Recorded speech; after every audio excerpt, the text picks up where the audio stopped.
وہ ایک پیر صاحب تھے، میں نام نہیں لیتا، وہ کہتے تھے یہ دولت بڑی بری چیز ہے، تو وہ اس کو ہاتھ نہیں لگاتے تھے، کہتے میں نے دولت کو ہاتھ نہیں لگانا۔ تو انہوں نے چھوٹی سی ایک چمٹی رکھی ہوئی تھی، چمٹا نہیں ہوتا جس طرح، تو وہ اس سے پیسے پکڑتے تھے، کہتے اس کو میں نے ہاتھ نہیں لگانا، یہ گندی چیز ہے۔ حالانکہ اس کی گندگی تو اس کا لالچ ہے، اور وہ تو صاحب تمہارے سینے کے اندر موجود ہے، چاہے چمٹے سے پکڑو چاہے ہاتھ سے پکڑو، بات تو ایک ہی ہے۔ لیکن اس پر بھی لوگ کہتے ہیں سبحان اللہ، وہ اس پر بھی خوش ہوتے ہیں کہ ہمارے پیر صاحب جو ہیں وہ دولت کو ہاتھ نہیں لگا رہے۔ تو یہاں تو لوگوں کا جب یہ ذہنی لیول ہوگا تو پھر ظاہر ہے یہ ڈرامے چلتے رہیں گے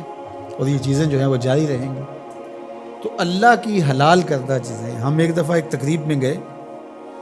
تو بعد میں کھانا لگا، تو صاحب خانہ نے اپنی بساط کے مطابق کھانا رکھا، تو ایک صاحب تھے وہ اپنے آپ کو صوفی کہتے تھے، تو وہ کہنے لگے کہ آپ کے گھر میں کوئی لسی ہے، تو وہ ظاہر میں کہنے لگے کہ نہیں، تو کہتے چلو سادہ سادہ پانی لے آؤ، تو وہ پانی لے آئے، کہتے ہیں اب وہ سرخ مرچیں تھوڑی سی لے آئے، وہ سرخ مرچیں لے آئے،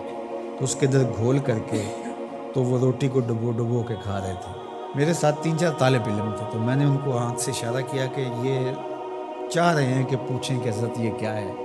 تو میں نے کہا آپ نے بھی نہیں پوچھنا، لیکن خود ہی پھر کوئی 5-7 منٹ کے بعد وہ میں اصل سبزیاں گوشت کچھ بھی نہیں کھاتا، بس یہ لسی لے لیتا ہوں، اس میں یہ تھوڑا سا مرچیں ڈال لیتا ہوں اور روٹی سے میں، یہی میرا 12 سال سے یہ عمل ہے، تو نہ پھر لسی ملے تو پھر اس طرح پانی میں۔ تو وہ اس کے بعد وہ میرے تاثر لینا چاہ رہا تھا، میں نے کہا کہ میں تو اللہ کی ہر حلال شے کھا لیتا ہوں، میرے اللہ نے جو حلال کیا میں سب کھا لیتا ہوں، ان کی تو وہیں ہوا نکل گئی۔ تو یہ کس نے آپ کو حق دیا ہے کہ اللہ کی حلال کردہ چیزوں کو؟ اگر آپ کی طبیعت نہیں مانتی یا آپ کی قسمت ایسی سڑی ہے کہ طیب اور پاکیزہ کھانے سامنے موجود ہیں اور آپ نے جو ہے وہ مرچیں ہی کھانی ہیں تو کھائیں، آپ اس کو تصوف سمجھتے ہوں گے، ہم اس کو آپ کے لیے اللہ کی طرف سے سزا سمجھتے ہیں۔ تو یہ خود ساختہ چیزیں ہیں، تو اللہ نے کیا فرمایا؟ اے ایمان والو، جو حلال اور طیب چیزیں ہیں، جو اللہ نے تمہارے لیے حلال کی ہیں، جو اللہ نے تمہارے لیے پاکیزہ چیزیں پیدا کی ہیں، ان کو کھاؤ۔ اللہ اکبر۔ تو جس طرح شریعت اسلامیہ نے اس بات پر ممانعت کی ہے کہ کسی کو حق نہیں پہنچتا کہ اللہ کی حرام کردہ چیز کو حلال بنائے کسی ہیلے بہانے سے یا کسی طریقے سے، اسی طرح کسی حلال کو بھی حرام بنانے کا کسی کو حق نہیں ہے